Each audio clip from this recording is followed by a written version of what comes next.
This is a dangerous groups that we're dealing with now.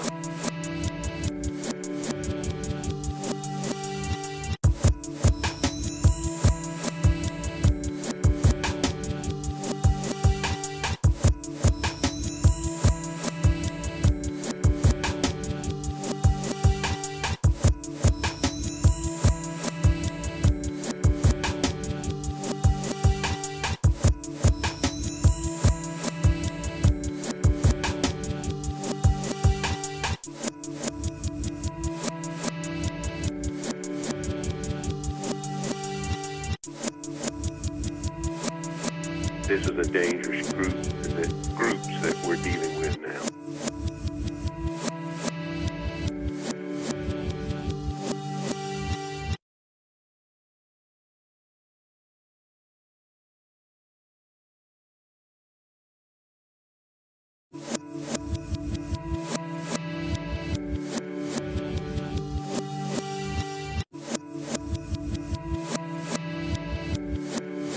This is a dangerous groups that we're dealing with now.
This is a dangerous groups that we're dealing with now.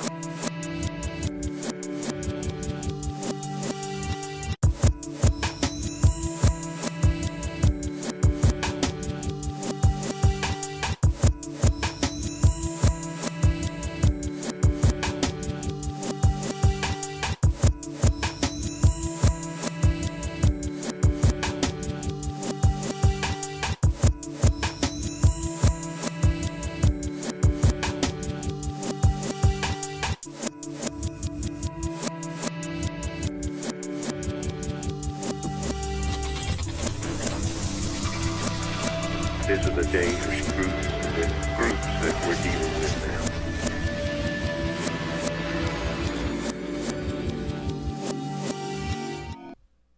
Ladies and gentlemen, Bills fans, welcome to 24/7 Buff Pandemonium presents the Kagan Report, Season 3, Episode 2. I'm Jarrod. Joining me tonight, we have Scott. Hey! And Swank. Yeah! There we Crack go. 'em. And the Pandemonium. Crack 'em. There we go. Let's get this going. We were expecting a special guest tonight, Ranting Ron, but unfortunately, work calls, duty calls, and you got to pay the bills, right? So we're hoping to get him on in the near future, but for tonight, it's just going to be us three gentlemen, and hopefully you're having fun at work, Ron, but Speak for yourself. I'm no gentleman. I'll tell you that right now. there you go. You guys want to get right to it? Talk about Buffalo Bills football and what's happened in the last week since we were on last? Well, before we get into that, man, we got Troy Been a busy Pedito. week.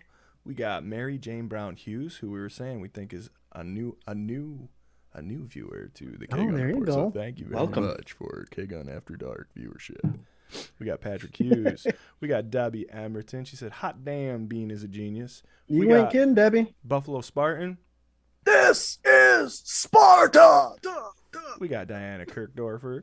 We got Joey Hatch. We got Alberto Rivera Jr. And we got Josh Caveman Cook. He's getting the Hey, guys. caveman.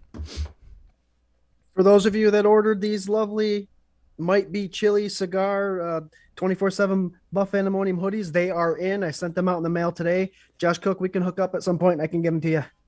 I know you got a handful of them, so holler at me after the show. Holler at your brie. They look beautiful. They look beautiful. I actually, was it Patrick Hughes that said it's Miller time? That's been going around a lot lately. I think that actually the Von Miller signing came after our show. Am I correct? So we haven't had a chance to talk about it yet. We haven't had a chance to talk about a lot of these new signings. Ladies and gentlemen, Swank and Scott, Von Miller, 2-time Super Bowl champ, multiple Pro Bowls, multiple All Pros, has decided to come to the East Coast and play for our Buffalo Bills. Pandemonium, what do you think about that? Scott, what do you think about that? I'll tell you what, as much as we like to play around with who to bring in and who the Bills could bring in, Von Miller was not one of those guys. And the reason I thought that is because, he's basically a 3-4 outside linebacker that rushed the edge. And you watch the shows, I'm always saying 3-4 outside linebackers are a different breed than the 4-3 outside linebackers. So I had reason to believe that the Bills would never bring in a 3-4 outside linebacker, unless, of course, they use him as defensive end. He was off the radar for me, had no clue. When I saw that news come in, I was like, wow, what a presence. Not only for obviously the Bills defense that's going to put some pressure on the quarterback, but for the Epinesses and the Basham and Russo. Guys, I'm telling you what, this guy, he signed a 6-year contract. It's a heavy 3-year contract, which with a lot of options after that 3rd year. But he's going to be here a little while, and he's going to train up these young studs, these young bucks, to become pretty dominant defensive ends, I believe. Yeah, man. I mean, he's been quoted as saying that it was going to take something special to get him out of L.A., and obviously Buffalo is a place that was there to be special. There's a lot of talk about what he did with Aaron Donald. Like, nobody thought that he could have another gear, and Von Miller brought it out of him, like straight out of Aaron Donald's mouth. So that's awesome. I heard a lot of rumors about how he was bringing his Lombardi trophy, or a replica of the Lombardi trophy, into LA and putting it by the door when you walk in, and he had a different note on it every single day, talking about what to do that day to get to this point so that you can have a Lombardi trophy. He's going to be an amazing presence in the locker room. Maybe slow down a gear. What do you have, 9.5 sacks last year? So I think. Well, he also had 5 in the playoffs. I was going to say a lot more in the playoffs. Yeah. So he's a guy who is a pro's pro. He takes care of his body. He makes everybody around him better, and he still got it in him, obviously, and he knows when to turn it on. So I am so stoked. And that 3-year mark in his contract, like you were saying, Scotty, I mean, what better time to have pull the shoot opportunity than when Gregory Rousseau and Boogie Basham and AJ Epinesa are all coming up, and you get to see well, did this work out or not? Are you getting a contract or not? Do we need Vaughn to bridge a gap for another year? I mean, it's perfect. And somebody said it in there. Big baller Brandon Beane, man. That dude's just insane. Insane. It's funny. You look at his contract. We all thought 6-year, $120 million. It was very, deceiving. But essentially, what we're looking at is a 3-year contract, if I'm not mistaken. So, and the majority of the money, we're not the general manager, so it's just weird how everything went. He's here. Bean could afford him, and so he's here. And I don't know if you guys saw that meme about Brandon Beane's the salary cap doesn't exist.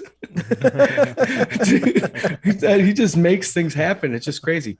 And I also want to throw out there Von Miller, amazing signing, but he overshadows another player that the Bills picked up that same day, and that's tight end O.J. Howard. Yeah. And I don't know if you guys have him for your favorite pickup, but he's going to be something special, I think, teamed up with Dawson Knox. Maybe, it's going to be something crazy because his story is a little bit different. I know the Bills were looking at him in the draft. A lot of fans were looking at him in the draft. He happened to go to the Tampa Bay Buccaneers. Tom Brady came in. He was looking to start. Actually, I think O.J. Howard got injured. Brait came in and started over him for a little bit. OJ Howard got healthy again, and then Tom Brady came, and then Gronkowski came. So then Howard was put in the back burner again. Yeah. This guy has still so much potential that we haven't seen yet, and Bean got him on our team. Swank, what's your take on OJ Howard? I wanted him straight out of the draft, same as you. I thought physically, man, he's a big body, great hands. He was a specimen. And you guys know how much I'm into the draft, but that was a name that I was just like, dude, we need a big body tight end, and that is the guy. So to me, I am super stoked. I think that he's been completely overshadowed. I think, like you were saying, getting hurt, Jameis Winston, Tom Brady, Gronkowski, like he got put on the back burner. Nobody's seen what he can do. And what we have seen out of him, I think, is pretty damn good. So, 2 tight end sets. I mean, maybe Scott can talk better to this, but I don't know how his blocking is. I'm assuming since he's a big body, big hell of a man, that he can probably push some people around. But, you got anything on that, Scott? Well, I think we lost a lot when Gronkowski came to Tampa Bay because Gronkowski is we all know how good of a receiving tight end he is, and he pummels everybody blocking. So it kind of put Howard into the shadow there a little bit, but he is a good blocker. 6'6", 250 pounds. He's a good blocker. I said when they got him, huge upside still, and people were arguing me about, he's been in the league for 5 years. What's the upside all about? It's like, look what he came into. He came into a Jameis Winston offense. Yes, the guy threw for 5,000 yards in the season, but he targeted his wide receivers and his running backs so often, and it took targets away from him. No fault to Howard. Nothing saying he wasn't running his patterns correctly or whatnot, but he just wasn't given the opportunity. And obviously, like Jarrod and you said, when Brady came in, Gronk took over. But he's a good blocker. He's a real good blocker.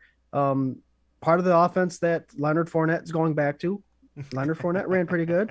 Ronald Jones. Can I say real quick? I love what he did. I love that he went up to the and played Patriots. The Patriots, and then got more money down there. And I don't like Leonard Fournette at all, but I think it's amazing that he went in and dipped his toes in at New England and then used it to get more money and more years down in Tampa. I think that's awesome. Those Patriots are having such a hard time right now trying to bring anybody in right now. So there's been offers, but other teams are offering whoever the Patriots want a little more money, and they're taking it. New England is not the place to go anymore. And this incident with Leonard Fournette tells me that Tom Brady has Tampa Bay under his fingers. With his wand, he could do whatever he wants. I guarantee he told Leonard Fournette, go to New England, scare Tampa Bay a little bit into having to pay you. And look what happened. They paid him, and Brady got the running back he wanted. Hell yeah. 6'6", you can go up and get that ball. That's what Joey Hatch says. He also said OBJ to Buffalo watch to see folks, and it's already out there. OBG, I saw him. Patrick Hughes says he saw him at Tim Hortons. So we're on that train again. It's not Brent Thomason this time. Yeah. I thought it was a mighty taco. Brent says that OJ is going to be a dog, and I think that he's right. Yes. This class, like this free agency class, has been A, like the most satisfying, and B, like filled everything except for corner, like everything. It's so satisfying. I love it. And if you want to see Scott and Swank's take on the cornerback position, go back to this past Sunday's sessions that they had with what is it called, pre-draft with Scott and Swank. They talk about those CBs. So I know those are two guys. We think you guys. I agree with you after seeing all the moves that happened this past week. CB might be the way everything's going. Keely Smith. Hi, Keely Smith. Keely Smith's the big winner of the Gregory Rousseau jersey from last Tuesday's giveaway show. Congratulations. Which I don't want to jump ahead too much, but next week on season 3, episode 3, we're actually doing another one. It's a Levi Wallace COA signed jersey. I know he's with the Steelers right now. So Bills fans, if you want that jersey, a Steelers fan that might want it, get him on the show and we'll talk about football with them too. Oh yeah. And listen, remember, he is as much a part of that amazing interception that Micah Hyde has as Micah Hyde is, because if he wouldn't have blown the coverage, it never would have happened. So this is going to be a really powerful jersey to hold on to. Well, listen, Levi Wallace knew he had him over the top. So that I give him that. All right. So we just did OJ Howard and Mike. Guys, to start the whole week off, I don't know if you remember what happened before those two got signed, but Micah Hyde reconstructed his contract to free up $4.54 million. So that's what started this whole ball rolling. So Micah Hyde, team player, love him. One of the one of the two parts of that safety duo that we absolutely love here in Buffalo. Well, Mitch Morris and Milano also restructured theirs too. Man, gotta love what they do. Gotta love what they do. The teams, like, it's crazy, like, all the stuff that Brandon Beane and McDermott came in, like, touting and saying that they were going to do in the process, and all those buzzy words that we're always, like, kind of making fun of, but, like, really embody, right? But year after year after year, they've stuck to the plan. They've done exactly what they said. They've been smart about the money. He predicted when he came here, Brandon Beane did, how many years it was going to take to rebuild it to, like, the day, and here you are in a free agency year where you thought you had no cap space, no money. You weren't going to make a big splash. You were going to try to fill some holes. You got a pretty solid team, and you signed eight guys, like, and all of them will be relevant in some way or other, right? Like, yep, that's crazy. Yeah, the moves they've been making are just absolutely crazy. Let's get right to it again. Scott, we're going to have you pick. What was your favorite signing this week besides Von Miller? I know, right? There's a lot to choose from. And last week, if you recall, it was J.D. McKissick, who obviously went back to the Commanders. And I want to just touch on Mr. Duke Johnson real quick, Jarrod, before I actually pick my guy. Love that pick, by the way. Yeah, for Bills fans out there, and I'm not knocking anyone. There's a lot of fans out there that want a running back in the draft. Thought we should have addressed a power running back, a highly touted running back in the free agency, but that's not what Beane's doing. Looking at the McKissick pickup and then the Johnson pickup, it is clear what he's been looking for in free agency was a third down back that can catch the ball out of the backfield and gets good numbers blocking. So if you go back and watch Duke Johnson's film, he came to a Browns team who had a running back by the name of Isaiah Crowell, and he was the starter, legit starter. That's the position he had. He earned it. And Duke Johnson came in to be that third down scat back wide receiver out of the backfield. And if you're going to look at what he did as a wide receiver, receiving running back, he nailed it. He did a great job for all the teams that he went to. And then obviously he went to Miami last year, and we all know what Miami does to running backs. Breida is the case 2 years ago, and Johnson was the case this year. They don't use him correctly. So kudos to Beane getting right on the horn again and getting this type of running back that I think was a missing link in Buffalo. And you don't know what Ken Dorsey's going to do with this offense. It looks like he's looking for a running back that can catch the ball in the backfield on third down. So it'll be interesting to watch. My favorite player so far. I think Swank wanted to jump in there quick. Yeah, go ahead. Duke. No, Duke. I just had a little something in my throat. No, man, I really quick. I always thought Duke was a dog.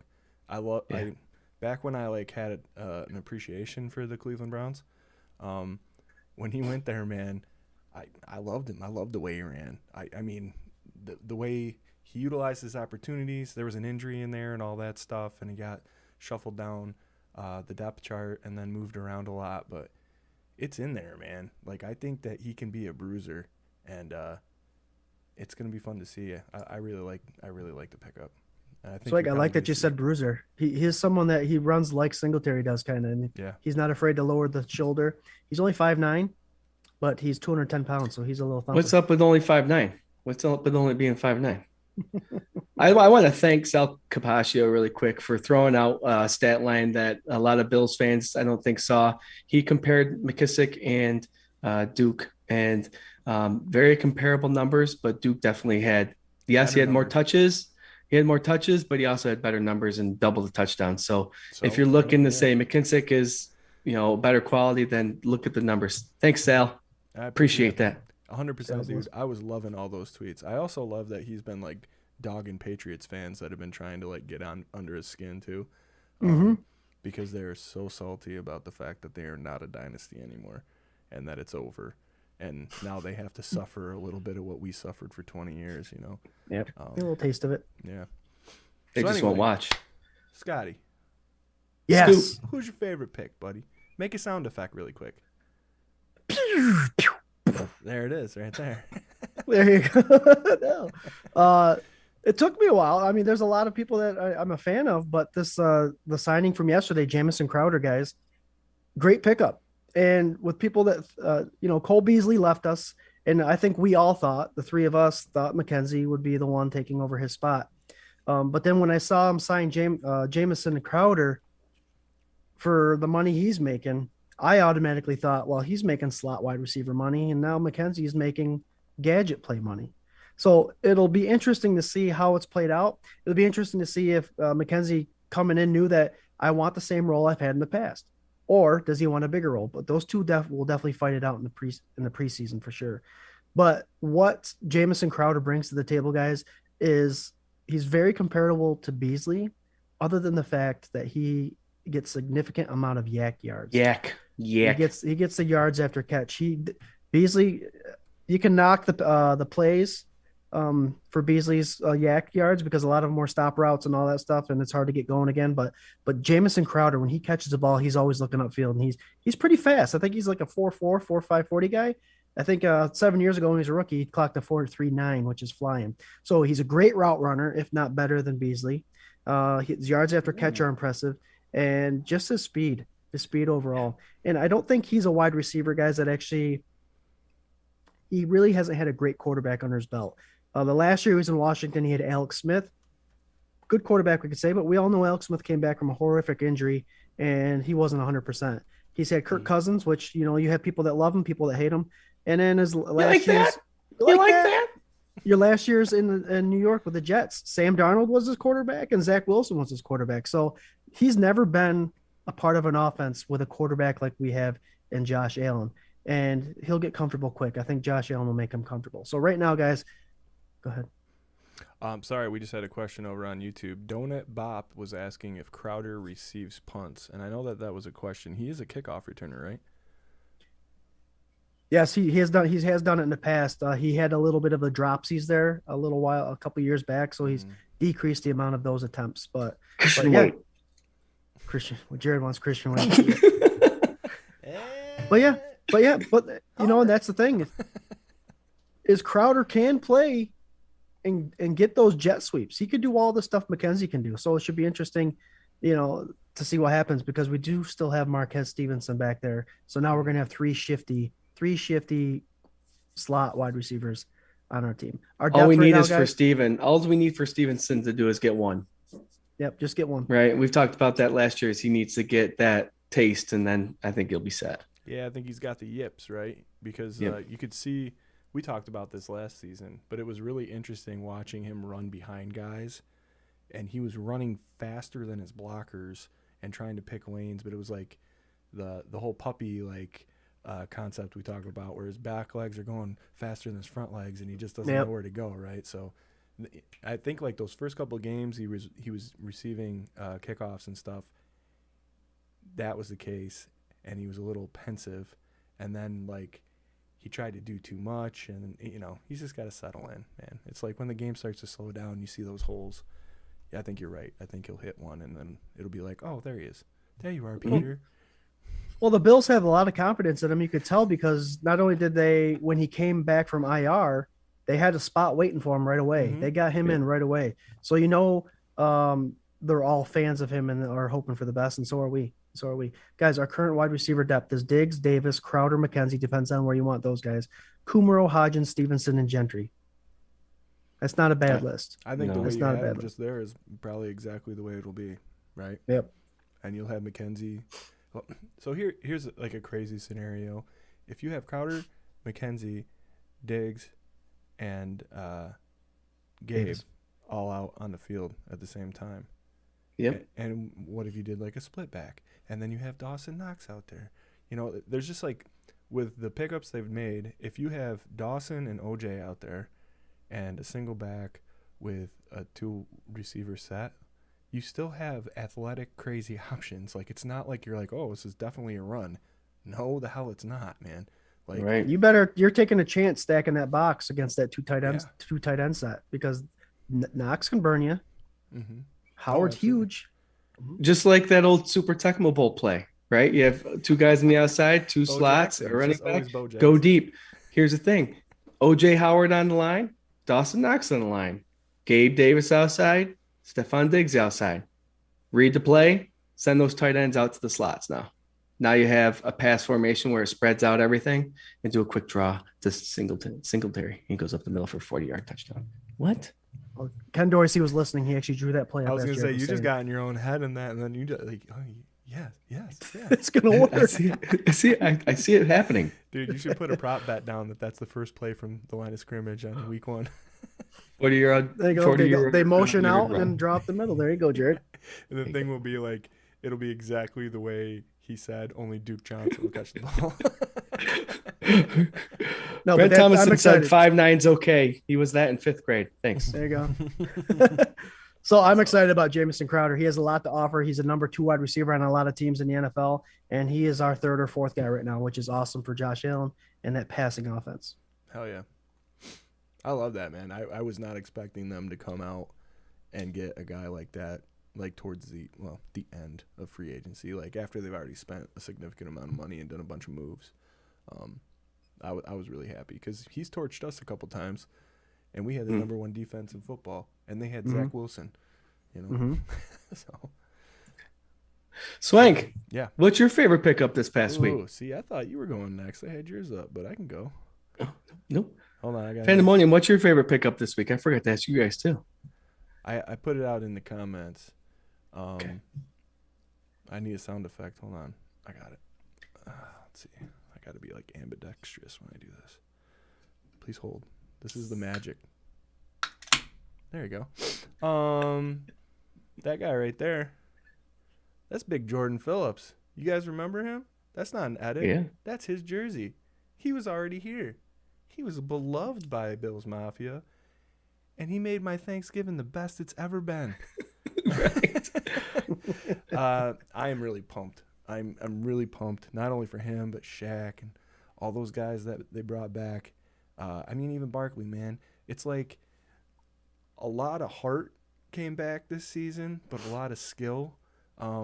Obviously, our run defense wasn't the best last year. Scott and I were kind of talking about this, I think, on Sunday, where it was like, I don't know how we kept that number 1 defensive title for the second half of the season, because there was definitely holes, and we were just a solid overall great defense, but the secondary was really carrying it, and that's kind of been the case for like the last couple of years.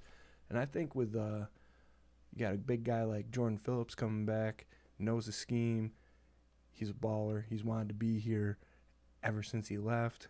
All those reports of him watching Bills games, him showing up to playoff games with Star Latuli's jersey, rest in peace, on for supporting the team, just like Fitzy.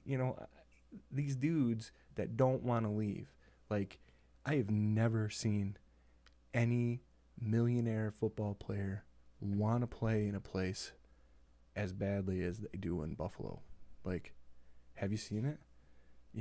Not since like the 90s. That's what it's reminding me of. When guys didn't get traded, when guys didn't get, pissed off and leave their contract or whatever. Like, You said it right on the head right there. It hasn't happened because back in the 90s when they were good, they weren't jumping teams like they are now. So now, 20 years later, when we finally have something solid and real here, now you're seeing it. And that is a first for us, Swank. 30 years later. 30 years, right? Jesus, yeah. Yeah, you're right.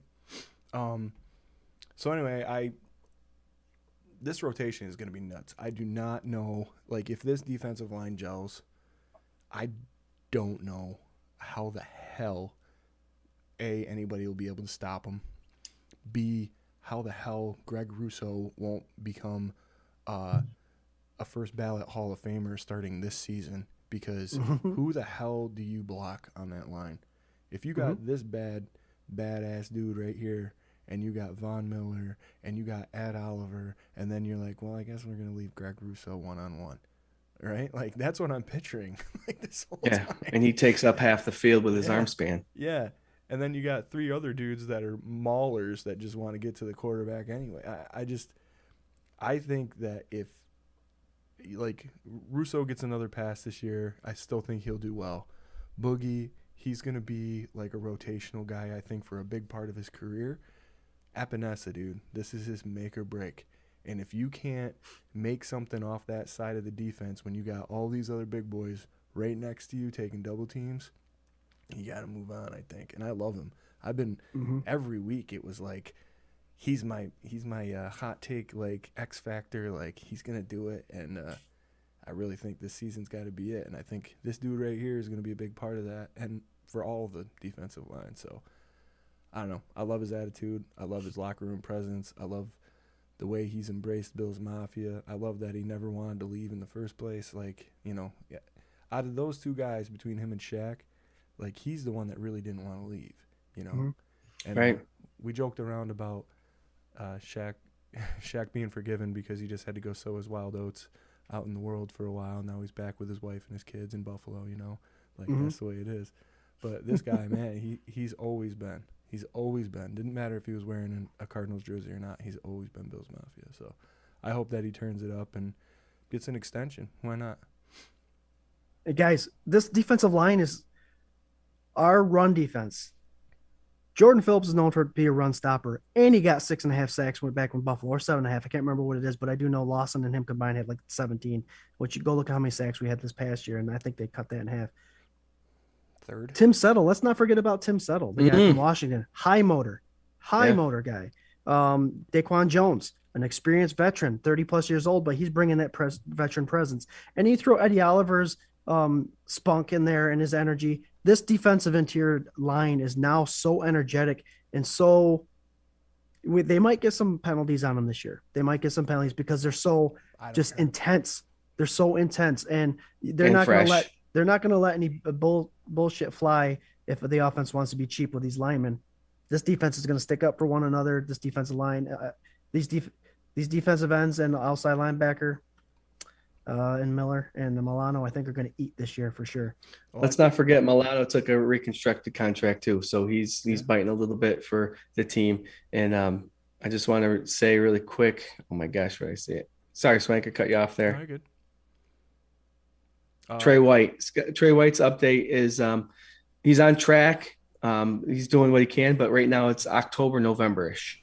Yep. So See, I that's heard what October, and I didn't know that there was that dash November until later on today. And man, that's a bummer. But this Sunday on the pre-draft show, Scott and I were talking, and he mock drafted CB first round, CB second round, and I'm saying I don't care if it's CB third round too. Like, get them all. Or even move up. Like, now I'm seeing a scenario where you have such a stacked roster, you could trade back up into the second again. You know what I mean? Like, I don't know. I think you got to get CBs. You're not going to do anything else in free agency. I don't think that's relevant, right? Like, we were talking about getting one of those veteran guys, but I think it's got to be all rookies, and this has got to be that year that hopefully that front line just destroys so that they don't have to do that much and they can just make plays on the ball until Trey gets there. Swank, we mentioned on the pre-draft show, the best thing you could do for a cornerback and safety is create pressure and don't give the quarterback time. So Absolutely. we've got the defensive line that can do that now.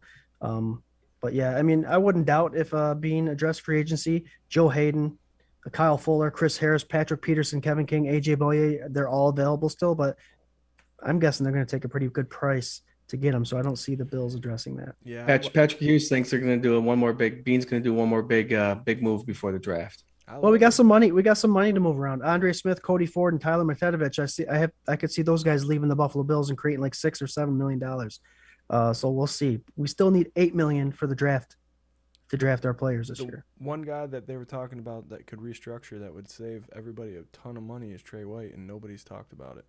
So Right. I mean, he could still do that, and that could Yep. be a big chunk of money.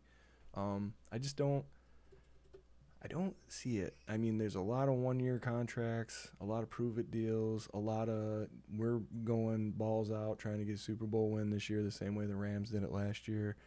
And there's a lot of dudes on this team that are not going to be on this team next year. So to get like another one-year contract, to get a Joe Hayden, like I would love it. I just think it's way too rich right now. But if anybody can do it, Brandon Beane can do it, right? So Yep. Now, you mentioned how the Rams went all out this past year to get the players they needed to get to that next step and ultimately win the Super Bowl. Swank, quick question. Do you feel like this is the Bills this year? Because I personally don't. I think the Bills have a nice core where they're just bringing in the little pieces right now to help them get over that bump. You know what I mean? Where I think the Rams ultimately went in with all these big players. We have a core that's going to be here a while. Yeah, but if you look at like some of the core players that they brought in, right? So obviously like a Von Miller, that was like a 1-year deal. Odell, that was a 1-year deal, and he might be back. He probably won't be. They got rid of Robert Woods, but Stafford, you know, he's sticking around for a little while. You know, Donald, he's going to be there. There's like core pieces. So if you translate that to the Bills, you got Josh Allen. He's going to be here. Trey's going to be here.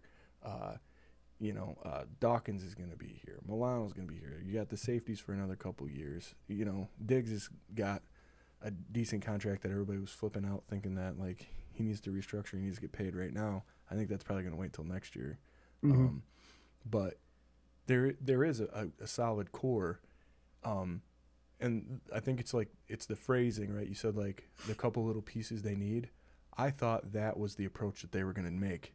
That is not what they've done in free agency. They have, like, splashed and, like, gotten players that people forgot about and pried people out of, you know, like Von Miller, man. How was he on nobody's radar? There's not one armchair GM, coach, draft analysis, like, not even some dude on Twitter that I'm sorry, there was one. Jarrod said it. But other than that, I have not seen, I never saw anybody say anything about it. Actually, you texted us about it, and I said there was a report he was close to re-signing with the Rams. And that was, like, legit. And then it didn't happen. You know, I think it's because the sky, it was like out of limits. I think that's what a lot of Bills fans thought, is that big splash of Von Miller was outside of our limit, right? Outside of our boundaries. And then I think. Yeah, and then when you get them, it's like, holy crap. How did this happen? Real quick, would you have rather had Vaughn or Chandler Jones without Von Miller? Vaughn? Yeah. I think everybody was chasing Chandler Jones because they thought he was the only guy available, really, in that class, right? You know, what do you think, Scott? I think I'd rather have Vaughn. Of course, it's easy to say because he's on the team. Yeah. But Vaughn brings a lot more, I believe, as far as locker room presence and teachability and all that stuff to these young bucks. Yeah, 100%. Big up on Facebook. We got 32 people, and it's been just chilling near 30 the whole time. Thank you so much. All you. Our YouTube conglomerate over here has been growing and is chatty. And we got Paul Rossi over there. We got Uncle James. We got Donut Bop, which is a great YouTube name, man. And we got H61625, you know. There you go. Gotta love the numbers. Gotta love those numbers. Those of you who are watching, be sure to jump on next week too. Because if you jump on and you leave a comment, you're gonna get yourself a chance to win the Wallace jersey. Big old and that all you gotta do is is out. So go out there, and the event is out. So go select the event and put a reminder on so you don't miss it. Yep. Yeah, and all you gotta do, man, if you do it, you could tell your daughter, your son, your mom, your cousin, your uncle, your aunt, just come on and say, hey, you guys don't know what the hell you're talking about. And they are entered to win a jersey for you. You can dupe the whole system, man. And then your mom could win. But don't you ever tell your ex-wife. Never. Not once. Keep her away. Hugh Howard says, let's go Mafia. Hugh Howard looks like a brand new name. Welcome to 24/7 Buffett and Williams, the K-Go Report, Hugh. What's up, buddy? Welcome. Jarrod, who was your favorite signing? Oh, well, my favorite signing. Whoa. Sound effect. Okay, hold on. Gary Richardson said that he was surprised that Fitz wasn't signed, that he's happy that Matt Barkley is because that's going to fill that void. But my favorite signing is Case Keenum. Case Keenum. I was going to do the whole la la la la la. La la la la. Big Hero 6. My kids love that movie. But Case Keenum. We lost Mitch Trubisky this year. He went to play for the Giants, right? If I'm not mistaken. Or the Steelers. Right? There's always one time in the show where I screw something up, right? So he's gone, and he's going to do well in Pittsburgh. So the Bills were left with a void of that comfortability, being comfortable with a backup quarterback just in case something is to happen to our beloved Josh Allen. And I think this Case Keenum pickup adds that security blanket that we're going to feel comfortable this year with him being the backup. I don't know what Matt Barkley's going to do. Hopefully he's going to be like that. What did we say he was going to be, the practice guy and be there every once in a while? But this Practice Case Keenum squad, fella, yeah, he's going to be something big. You can go look at his stats. He was in and out throughout his career. He did start for the Minnesota Vikings a couple years ago and played the whole season.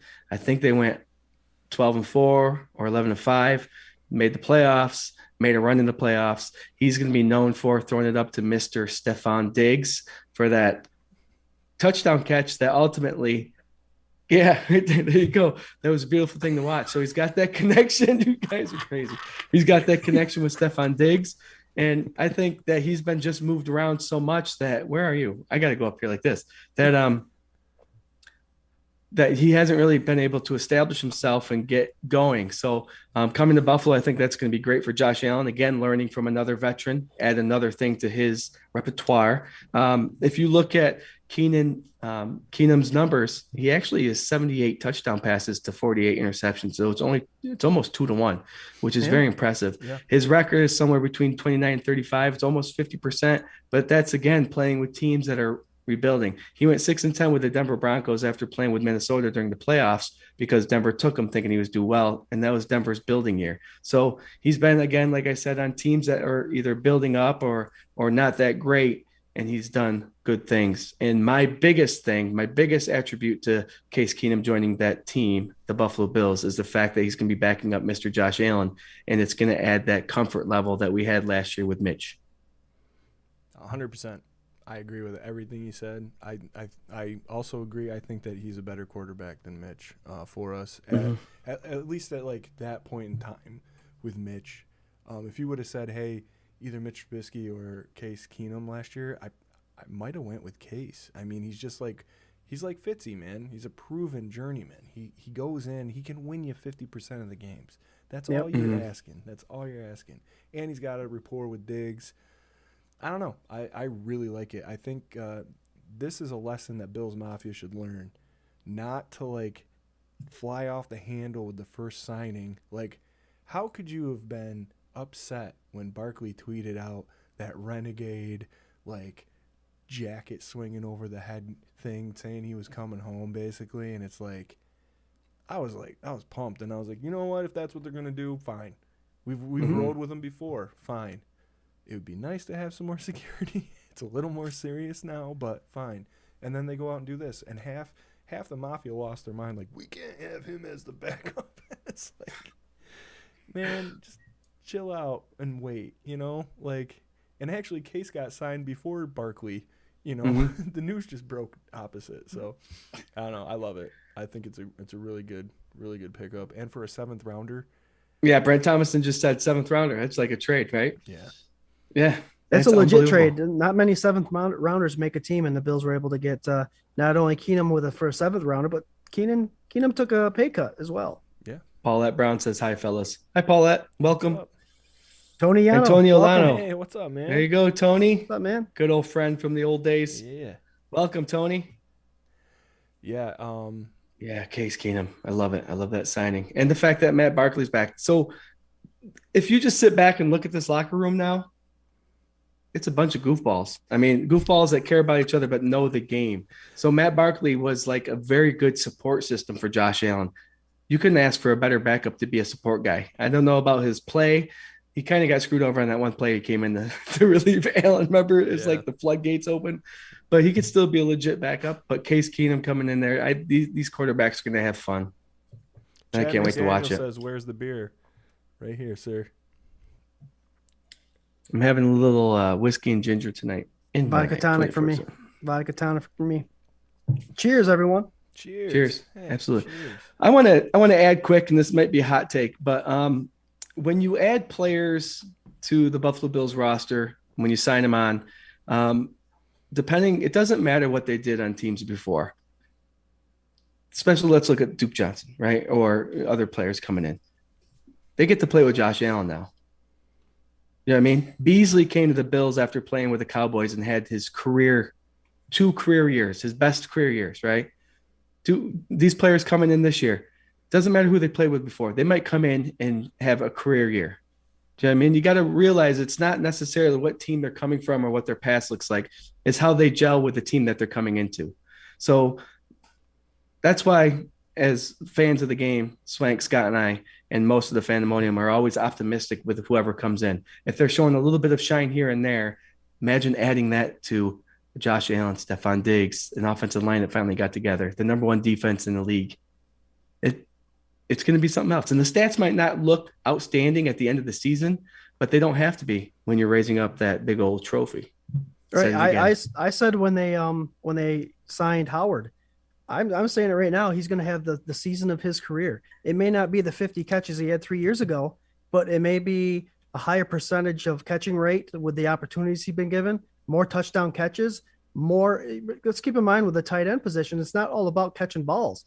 He may be part of two tight end scheme that helps get Singletary over the 1,000-yard mark. You never know how these guys are going to contribute. And at the end of the day, if they're in the playoffs, making a playoff run to the championship and to the Super Bowl, that enough should be stat enough for a lot of fans. They're going to play their role. They're going to play their role. Duke Johnson might not get 50 carries, but he's going to get 50 targets out of the backfield. And if he makes the most out of it, then that's exactly what we wanted. Bean didn't go out and get Johnson to be the number one running back on our team. He just didn't do that. Bean didn't go get Howard to be the number one tight end on the team. We're filling spots that need to not only help out with depth, but maybe add a little depth or a little something else to this offense and defense. Yeah, I mean, you come to Buffalo to be the best version of yourself. Like, that's it. I mean, there's a lot of people. Look at Levi Wallace. Levi Wallace is going to be a starting corner on the Steelers. You know, would he have been before you came to Buffalo? Before you got thrown into a McDermott defense, coached by Leslie Frazier, and all these opportunities, and then had to claw his way back every single season? You know, I don't think so. I don't think there's a lot of teams where you get that kind of opportunity, where it's a clean slate. You come in and you perform, and you have a good time, but you're judged harshly. You're judged harshly by your peers on your work ethic, your workout, how hard you practice, like all that stuff, how much you put in. They don't want people that don't want to be there. You know, you can look at Bean and the way he's addressed the whole McKissick thing this whole week. You know, he's not pulling any punches. He's not being unprofessional, I'd say. But I'd also say, like, that's kind of like the tone that the Bills have set. Like, we're going to have fun. We're going to win. And we're taking this seriously. And I don't think there's, like, really been a team like that in the NFL the whole time I've like, not even just the Bills.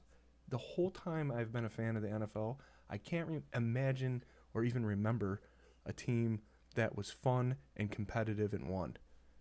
Like, it's either you're boring, like the Patriots, and you just keep winning and digging and grinding and whatever, and that's awesome. If that's your team, that's awesome. But to have the personalities, like the personalities we have on the Bills right now, would never get along anywhere else. It would never work anywhere else. It's too big. It's too chaotic. Everybody's just larger than life. Like, at least half of the team has like a huge personality, and somehow they pull it all together and make it work. And it's all because of the front office. 100%. There's one word that they keep saying though too, Swank, with all these interviews, is family. That family atmosphere. Yeah. So when you come into a family, you're comfortable and you can act like that. So that's just something crazy. It's awesome. Hell yeah. Hell to the yeah. All right, guys. Jerry Rice has a take. Let's hear it. With the addition of O.J. Howard and the offensive linemen that we have signed this offseason, along with returning offensive linemen, do we expect to see more vintage JA-17, or do we see more production from our running backs? That's a good question. It's a good question. I think, me personally, I think you'll see the same amount of, I don't know, Daboll got kind of crazy with intentional quarterback keepers, but we're going to see Josh Allen scramble. He's not going to stop doing that. I think we will see designed Josh Allen runs for sure, but I believe with the two tight ends, I think you might actually see the percentage of pass plays and run plays kind of get closer to the 50-50 maybe. We don't know what kind of offense Ken Dorsey runs yet, but bringing in a receiving receiving running back, and then an extra tight end and a run blocking guard. Who knows? Who knows? But I could see a few more, maybe 5 to 6 more rush attempts for a running back a game. I could see that. I want to see less of something that we brought up quite a bit last season, and that is the cute Dable factor, right? Mhm. Right.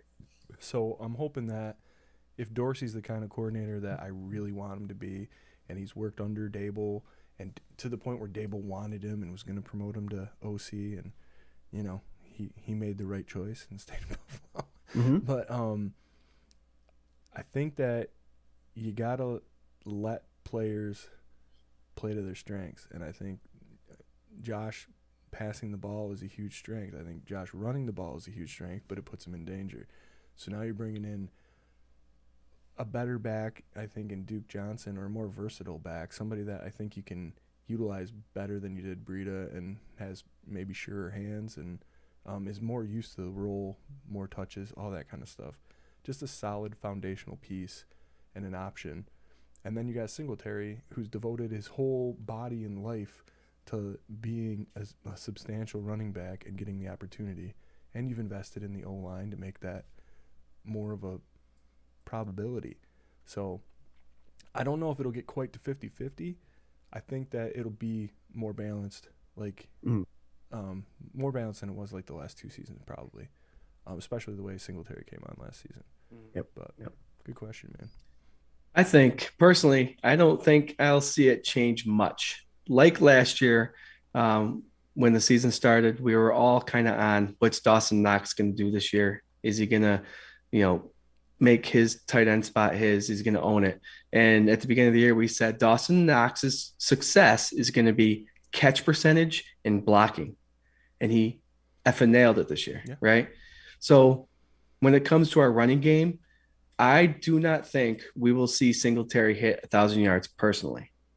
What you will see is a running back core that's going to be more efficient and more have quality runs, not quantity. Mm-hmm. So you can't take Josh Allen's game away from him, because I was listening to WGR 550 today, and Steve Tasker's like, you can't take the ball out of Josh Allen's hands. He's your guy. He's the best damn football player in the league. Steve Tasker said that. So I don't see them taking the ball out of Josh Allen's hands. I just see this offensive line coming together and Singletary becoming more of a efficient running back with catching out of the backfield and more than 4.7 yards a carry. He's been a great running back when it comes to average per carry. I think that's going to go up. And I also think where you're going to see successes are in his pass blocking too. Because if Allen's succeeding in his numbers and his percentage passing and him not getting tackled, that's also Singletary, his play too. So I think it's going to stay the same. Maybe a little bit more running game, just depends, because what we saw at the end of the year this past year. But I think Singletary is just going to become more efficient and just be something that you have to watch every play, because he can bust 5, 10, 15 yards each run. Yeah. I think more creativity, man. I think that's what was lacking in the running game last year is creativity. It really, the whole time that Dable was here. Or he'd hit a vein and then he'd lean on it. And I remember us clamoring for like a couple screenplays for, half the season, 3/4 of the season, and then that one. Then he runs 10 in a row. Yeah, and it's like, what are you doing? Like, did you finally get sick of hearing everybody say it, and now you're like, fine, here's your screens. Here it is. Yeah. I don't know. Yeah. All I know, it's going to be a fun offense to watch this year. And I want to get back to a little bit on defense there really quick, because Scott, you mentioned something about how the linebackers, the corners, and the safeties have to play off one another. And if you have a strong group here, if the defensive line's adding pressure and getting pressure on the quarterback, then it's going to make the cornerback play a little easier. Scott just disappeared. Uh-oh. He hit a button too. But you got to remember those two guys in the back. But your visual isn't. You're gone. No, but the two guys in the back too are going to make those cornerback play. Even if we're trying to figure out what our cornerbacks are doing, we're going to have two guys in the back that are going to be helpful a lot too. Absolutely. What do you guys think of that, man? Yeah. What do you think about that? I didn't hear what you said because I was too busy trying to figure out my video. No, that cornerback, even though we're going to be pushing for cornerback for 1 and 2, hopefully, and maybe a little splash here in free agency until Trey White gets back, that it might not be as a big a struggle as we think it might be, just due to the fact that our defensive line is better. Our linebacker play is very good in pass coverage, but then Hyde and Poyer in the back will educate these young guys up front at the sides, actually at the corner. So I don't think we're in as big as trouble as everyone thinks we are. Right. Right. Yeah. Dane Jackson's coming in and Taron Johnson signed that contract. We'll be all right. Yeah, I don't see us in trouble. I think you're going to have, obviously people leaning on younger corners trying to test the waters. But in all reality, man,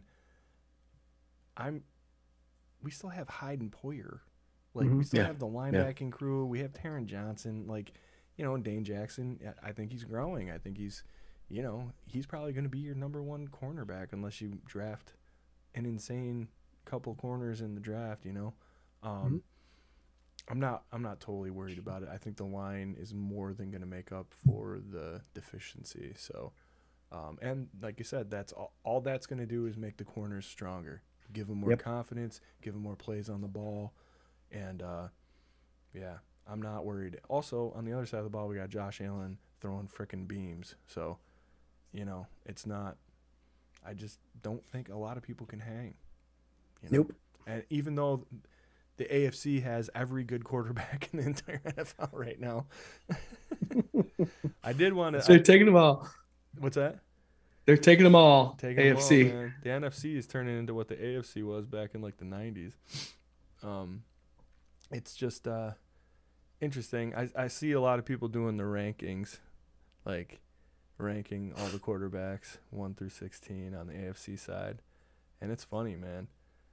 A lot of people are real hot on Joe Burrow.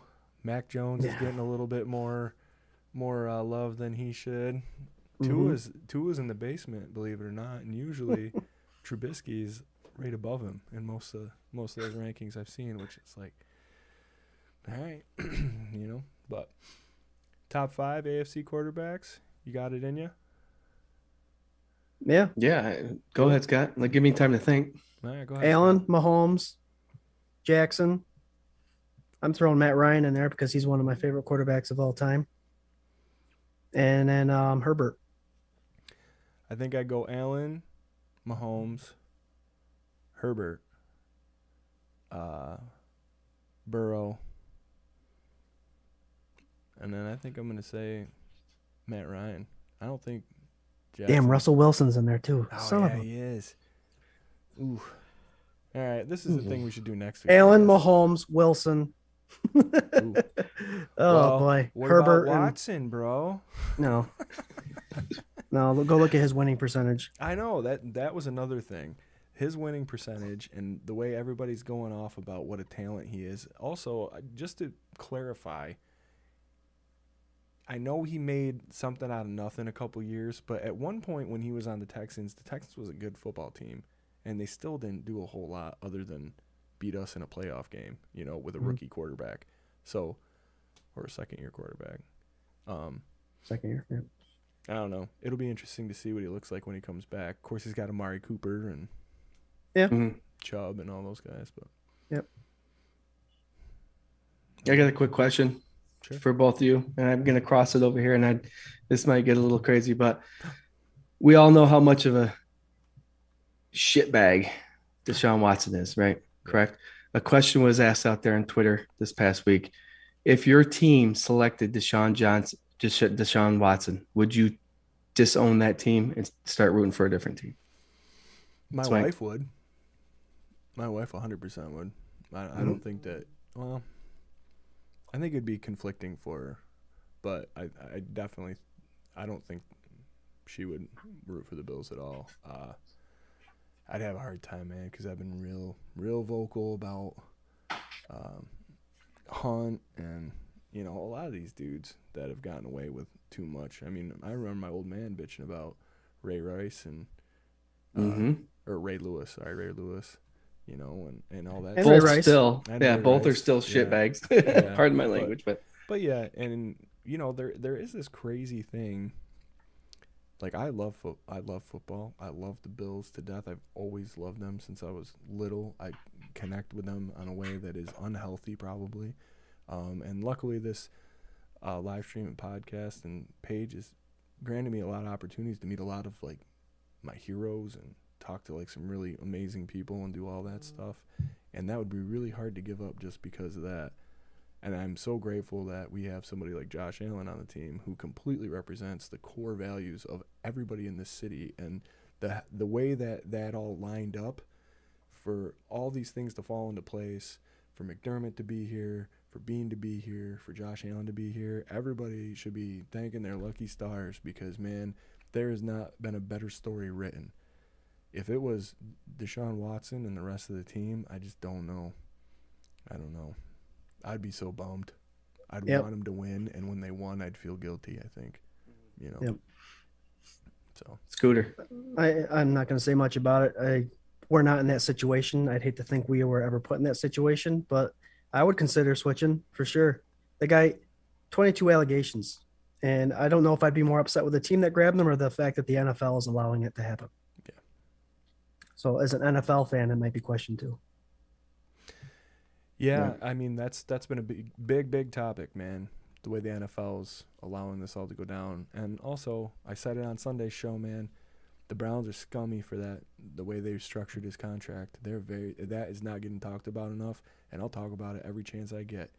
Making it so that he only earns $1 million for that first season, just in case he gets suspended, so that he can get the totality of a $250 million contract, is the dirtiest shit I think that you can possibly do. And I know it's a business, but that's not business, man. That's telling 22 people that feel very uncomfortable right now that the fact that he can play football is more important than what he did. Mm-hmm. Yep. So my take would be face. That's my whole thing. Right. I would definitely jump ship from the Buffalo Bills, even though I've rooted for them for over 30 years, you know. But what we also have to take in when that question's asked, obviously you answer it with the consideration of that your team would possibly would have signed him. Mm-hmm. We have a Buffalo Bills organization that has shown moral conduct throughout its entirety, as far as I know, regarding O.J. Simpson, greatest football player, running back to ever play for the Buffalo Bills, along with Thurman Thomas. Love him. All his stuff happened after the fact that he played for the Buffalo Bills. Do you know what I mean? So it wasn't a question of moral as he was playing. So it's just with this happening, the Bills, if they would sign him, obviously I'm jumping it, but we don't have to worry about them. We don't have to worry about them getting somebody like this. His name is in the stadium. Yeah. You know, that has been brought up throughout this week, and I don't know. You know, I don't know.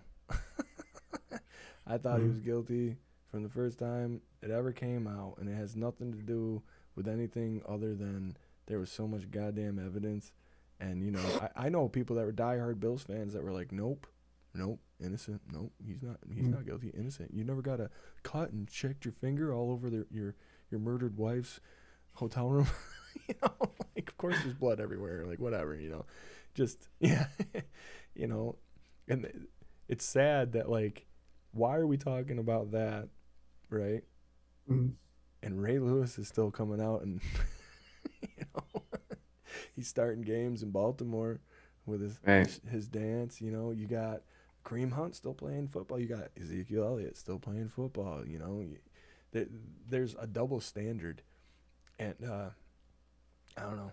I just I don't know. It's kind of like tearing down the statues, right, in the South, right? Like, I mean, I get it, because, like, I've never seen somebody who lost a war erect memorials to remember that they lost. You know what I mean? Right.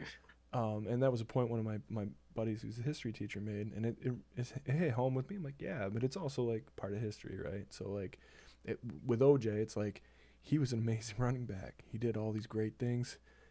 He helped the Bills get on the map, like, all this stuff. Yeah, I mean, his game, his game should be remembered. But also that guy, and that's what's different about our day and age now, is that like that guy also murdered 2 people. Right. Yeah. Later on, but he still did. Yeah. So you know, was Ted Bundy a good guy at one point? I don't know.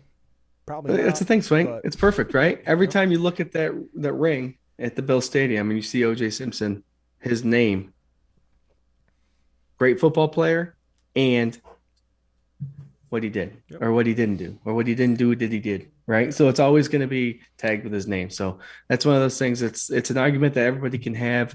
Everyone is definitely right with their own opinions, but that's the wonderful thing about this, right? Is we're all allowed to have our own opinions and argue it, and there's no right answers. It's just a debate that we can all have, and it's kind of sometimes a shitty one, but we can all get through it as long as we talk about it. Sure.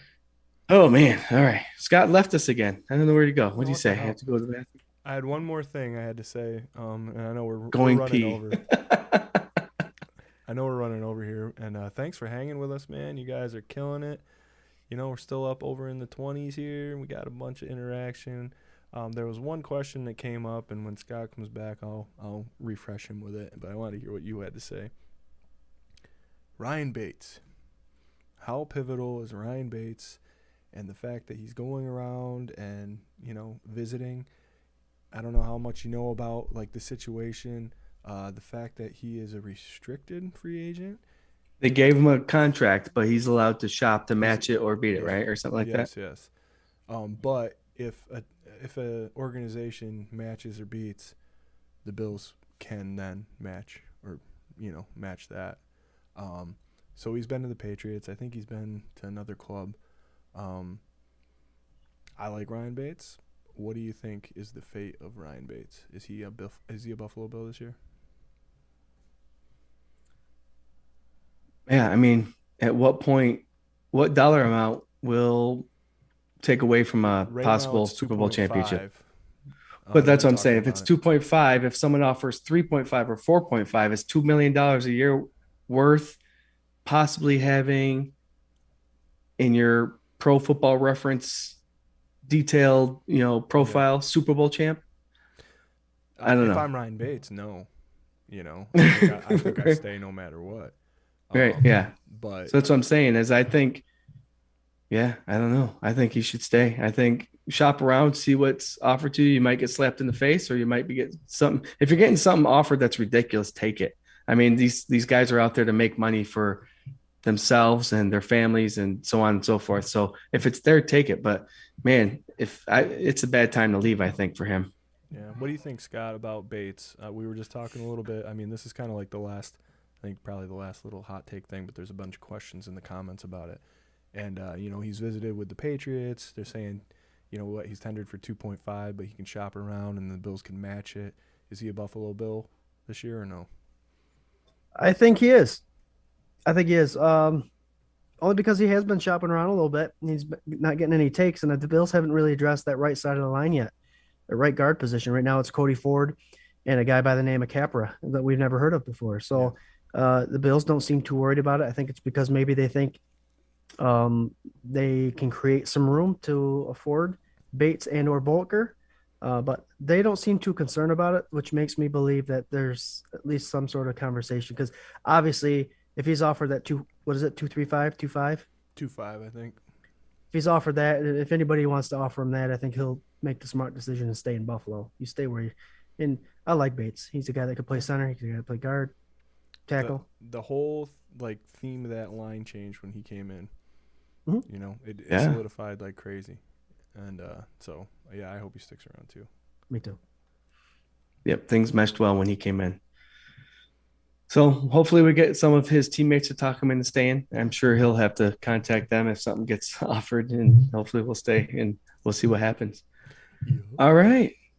Everybody that All participated tonight, thank you guys. This has been awesome. The back and forth always is great. Let's close it out. Actually, Scott, what are you doing? You're going to grab that Levi Wallace. Hey. Show up next week, Tuesday, 8 o'clock, the Kagan Report, Season 3, Episode 3. We're going to get rid of that. If you leave a comment during that live feed, you'll be put on the Fandemonium Wheel of Destiny, and we'll spin that baby for you. Mm-hmm. All right. Closing thoughts. Scott, go ahead.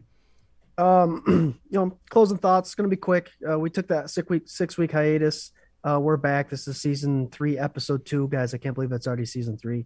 And watching the Fandemonium converse on here is crazy because we've been keeping our numbers up pretty awesome, which is we wouldn't be here without you guys. But we start early. We start early because we like watching the frenzy. We like the draft. We like doing all this stuff. And if you watch the show and listen to us, we legit take 1 week at a time. And I know we encourage that through the regular season and in the playoffs and all that stuff. Enjoy the ride. Guys, we get on every week because we enjoy the ride. That's why we want to talk about it every week.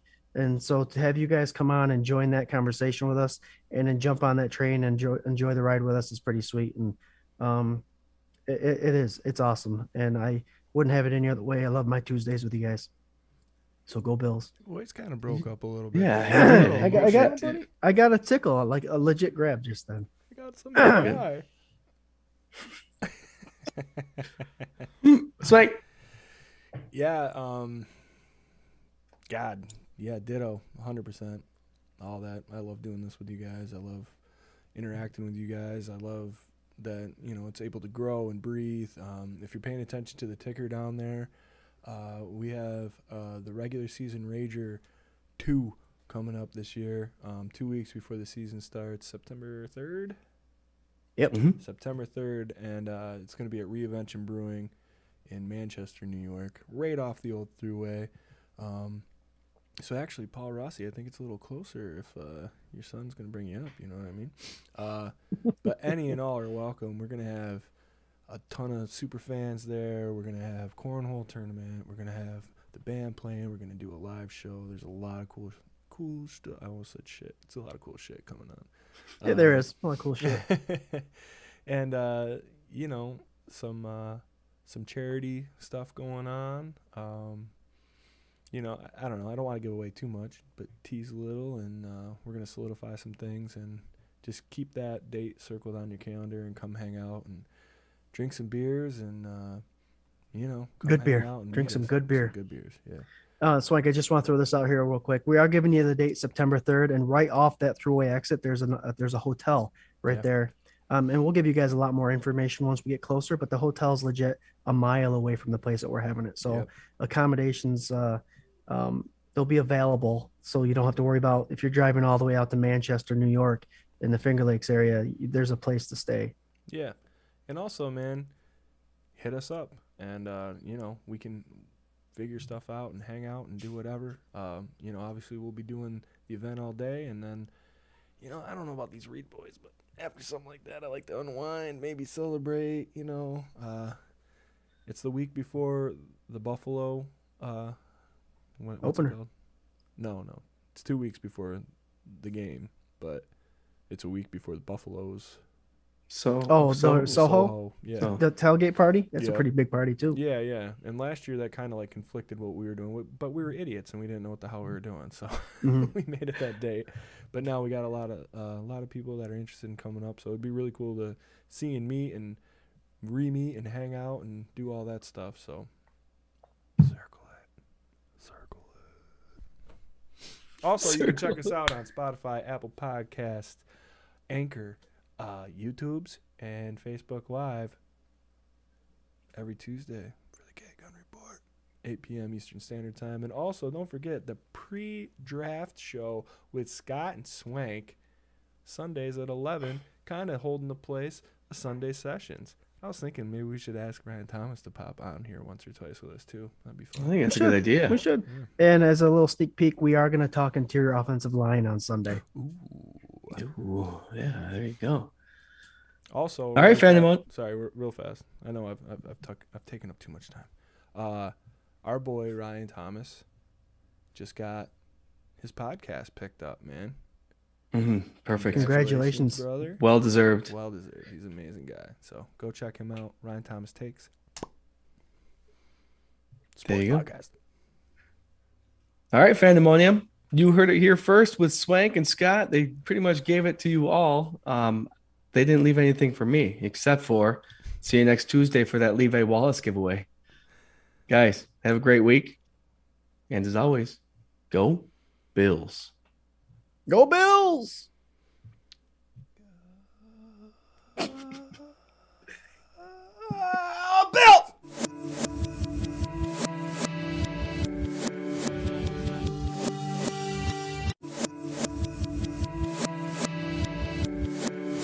This is a dangerous group